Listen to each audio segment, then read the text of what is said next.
आज हम जानेंगे ग्रांट सबर्टियर की बुक द फाइनेंशियल फ्रीडम से कि किस तरह आप 25 की एज में मिलीनियर बन सकते हो और फाइनेंशियल फ्रीडम को अचीव कर सकते हो। और साथ ही हम ये भी जानेंगे कि आपको कितने अमाउंट की ज़रूरत है फाइनेंशियल फ्रीडम को पाने के लिए। इस बुक में ऑथर ने 7 स्टेप फॉर्मूला शेयर किया है जिसकी हेल्प से ऑथर 30 की एज में मिलीनियर बने, जो कि हम इस वीडियो में आगे डिस्कस करेंगे। पर उससे पहले अगर आप 18 से 30 के बीच के हैं तो आपको यह वीडियो पूरी जरूर देखनी चाहिए बिना स्किप किए। तो वीडियो को शुरू करने से पहले अगर आपने हमारे चैनल को सब्सक्राइब नहीं किया है तो कर लीजिए। हम हर वीक आपके लिए प्रीमियम बुक का क्वालिटी कंटेंट लाते हैं।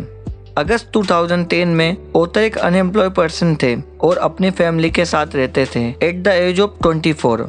इंडिया में यह सब कॉमन है, अनएम्प्लॉयमेंट और फैमिली के साथ रहना, लेकिन अमेरिका में बच्चे 18 प्लस होते ही अपना घर छोड़ देते हैं और अपने पैरों पे खड़े हो जाते हैं। पर वहीं ऑथर अनएम्प्लॉयड थे और अपनी फैमिली के साथ रहते थे, जो कि उनके लिए बहुत ही शर्म की बात थी। ऑथर ने 3 साल काफी हार्डवर्क किया लेकिन उसका कोई फायदा नहीं निकला और आखिरी में उनके अकाउंट में सिर्फ $2 बचे थे, यानी कि 150 रुपए। ऑथर ने सोचा अगर मुझे फाइनेंशियल फ्रीडम अचीव करनी है तो मुझे 9 to 5 की जॉब से कुछ अलग करना होगा। काफी रिसर्च के बाद उन्होंने अपनी 3 स्ट्रेटेजी बनाई। पहली, फाइनेंशियल लिटरेसी, इनको फाइनेंस के बारे में सीखना था। दूसरा, इन्वेस्टिंग, इनको अपने पैसे को इन्वेस्ट करना सीखना था। तीसरा, एंटरप्रेन्योर, इनको एक बिजनेसमैन बनना था। ऑथर ने एक कैलकुलेशन किया जिसमें उन्होंने देखा कि उनको कितना पैसा चाहिए अपने फाइनेंशियल फ्रीडम को पाने के लिए। तो उन्हें पता चला $1.25 मिलियन चाहिए अपनी फाइनेंशियल फ्रीडम को पाने के लिए। ऑथर ने अपने स्ट्रेटेजी की हेल्प से एक प्लान तैयार किया और वह फुल प्लान यह है। एक तो वह फुल टाइम जॉब करेंगे, 2 साइड बिजनेस करेंगे और अपने पैसों को इन्वेस्ट करेंगे। और फिर इस प्लान का फायदा यह हुआ कि जहां उनके पास $2 थे वही उनके पास $1.25 मिलियन आ गए थे, और वो भी सिर्फ 5 सालों में। ऑथर ने अपने ड्रीम को अचीव करते टाइम ये 7 स्टेप डिस्कवर किए जिसकी हेल्प से उन्हें फाइनेंशियल फ्रीडम मिली। पहला स्टेज है क्लियरिटी, जिसमें आपको यह पता होना चाहिए कि अभी आप कहाँ हैं और आप कहाँ जाना चाहते हैं। सेकंड स्टेज है सेल्फ सफिशिएंसी, इसमें आप अपने मंथ का पूरा खर्चा उठा सकते हो बिना किसी की हेल्प के।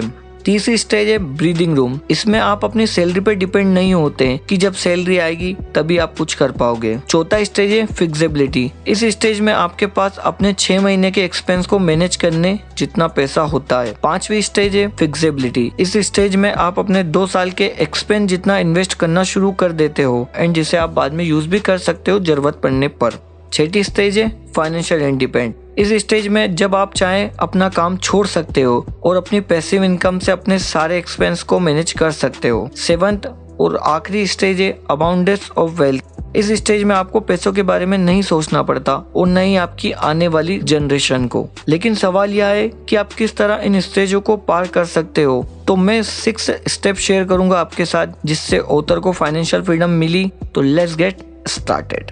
पहला है calculate your all expense. Author जब 30 साल के थे तब उन्होंने $1 मिलियन सेव कर लिए थे, पर ये लाइफ टाइम जीने के लिए काफी नहीं थे। तब ऑथर ने उन पैसों को इन्वेस्ट करा और उनको सालाना 7% रिटर्न मिला, यानी $70,000। पर वो अपने 7% में से सिर्फ 4% का ही यूज करते थे और बाकी के बचे 3% को री इन्वेस्ट कर देते थे ताकि वो कंपाउंड इफेक्ट का फायदा उठा सके और उनका पैसा हर साल ग्रो होता रहे। अब ये तो हो गई ऑथर की बात, आप कैसे इसको यूज कर सकते हो फाइनेंशियल फ्रीडम पाने के लिए। सबसे पहले हमें हमारा एक्सपेंस को कैलकुलेट करना है, जैसे home rent, car insurance, instalment, light bill, tax, food जैसे सारे खर्चे हमें कैलकुलेट कर लेना है। ऑथर एक फॉर्मूला बताते हैं जिससे आप ये पता लगा सकते हो कि आपको एक्चुअल में कितना अमाउंट चाहिए फाइनेंशियल फ्रीडम को पाने के लिए। तो वो ये है टोटल एक्सपेंस इंटू 25, और जो अमाउंट आई है आपको इतने अमाउंट की जरूरत है फाइनेंशियल फ्रीडम पाने के लिए। तो मैं आपको एक एग्जांपल से समझाता हूँ। तो मान लीजिए मेरा टोटल एक्सपेंस है 1 लाख, तो total expense into 25 is equal to 25 lakh, यानी कि मुझे फाइनेंशियल फ्रीडम पाने के लिए 25 लाख की जरूरत है। क्योंकि हमें अपने इंटरेस्ट का 4% ही यूज करना है, तो 25 लाख का 4% होता है 1 लाख, और मुझे अपने सारे खर्च उठाने के लिए इतना ही अमाउंट चाहिए। तो ऑब्वियसली अब मैं फाइनेंशियल फ्री हूँ।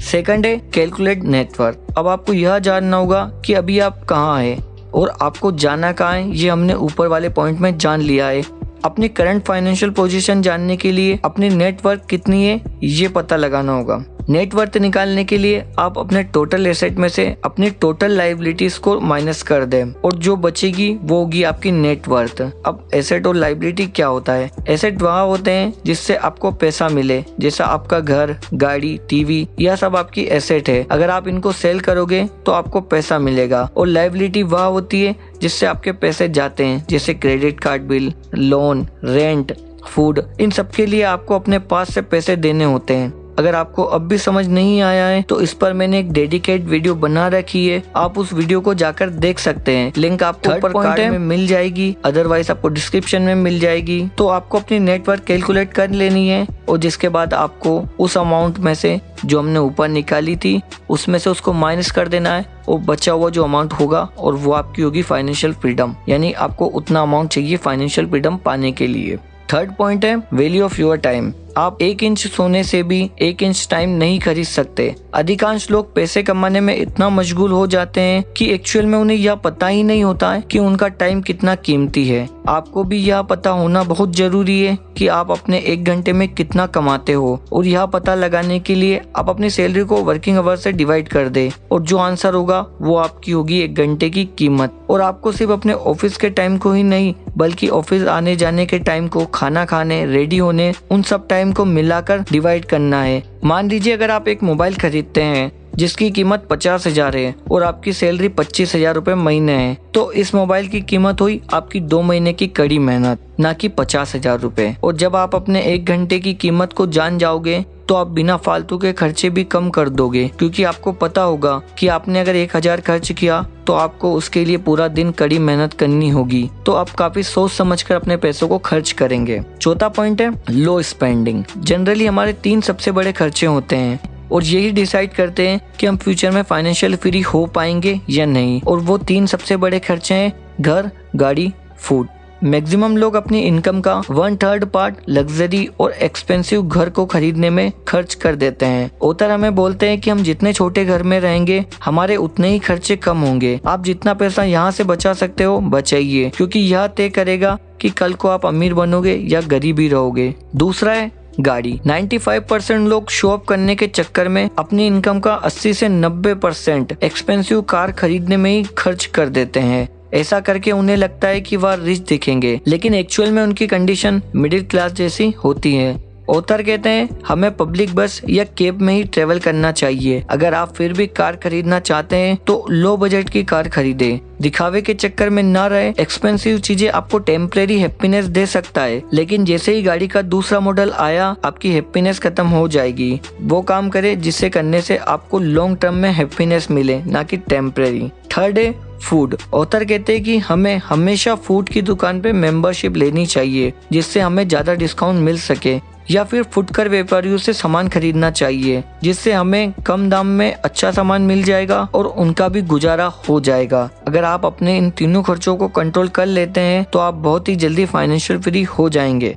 फिफ्थ है इंक्रीज योर इनकम। हम कभी भी अपनी इनकम से ज्यादा सेव नहीं कर सकते, इसीलिए जरूरी है कि आपको अपनी अर्निंग को बढ़ाना होगा। आप अपने बॉस को बोल सकते हो सैलरी बढ़ाने को, या फिर आप कोई न्यू स्किल सीख सकते हो जिसकी आपकी कंपनी में जरूरत हो, और फिर आप अपने बॉस से जाकर बोल सकते हो कि मैं आपको ये काम भी करके दे सकता हूँ, मगर आपको मेरी 10% सैलरी बढ़ानी होगी। कभी भी डायरेक्टली ये ना बोले मेरी 5,000 इनकम बढ़ा दो या 10,000 रुपए बढ़ा दो। हमेशा बोले कि मेरी सैलरी का 10% या 20% बढ़ा दो। ऐसा करने से आपके बॉस को ऐसा नहीं लगेगा कि उनको आप आदेश दे रहे हो, बल्कि ऐसा लगेगा कि सब कुछ उनकी मर्जी से हो रहा है। मैंने खुद अपनी मर्जी से उसकी सैलरी बढ़ाई है, लेकिन एक्चुअल में सैलरी तो आपने बढ़वाई है। सिक्स्थ है स्टार्ट बिजनेस एंड इन्वेस्टिंग। पैसा सेव करना ही काफी नहीं है, क्योंकि जब तक हम पैसा सेव करने के लिए काम करेंगे तो इसका मतलब है हम पैसों के लिए काम कर रहे हैं। लेकिन जब हम अपने सेव किए हुए पैसों को इन्वेस्ट करते हैं तो इसका मतलब होगा कि हमारे पैसे हमारे लिए काम कर रहे हैं। काफी जगह